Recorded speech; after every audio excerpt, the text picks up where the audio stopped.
Alloh qiyomat kunida qalbni hisob kitob qiladi. Bu dunyoda hamma erkin yuribdi. Xohlagan odam xohlaganini qiladi. Xususan munofiqlar qalbidagi bor narsani bekitib, musulmonman deb musulmonlar jamoatida namoz o'qiydi. O'zlarini kufr diyorlariga borib birodarlarni sotib beradi. Hamma qalb qiyomat kunida Allohga ochiq bo'ladi. Bu dunyoda ham ochiq. Qiyomatda hamma odamlar ham bir-birining amallarini ko'radi. Shunda salomatlik qalbgina insonga manfaat beradi.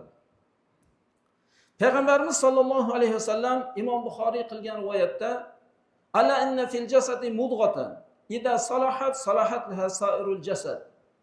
Ogoh bo'linglar dedilar Payg'ambarimiz sollallohu alayhi vasallam. Jasadda bir parcha go'sht bor dedilar. Jasadda bir parcha go'sht bor.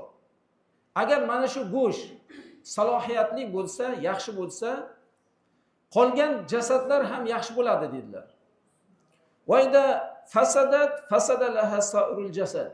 Agar bu bir parcha go'sht buzilsa, qolgan jasadni ham buzib yuboradi. Ala va hiyal qalb. Ogoh bo'linglar dedilar. U qalbdir dedilar, yurakdir dedilar. Insonning yuragi toza bo'lishi kerak, qalbi toza bo'lishi kerak.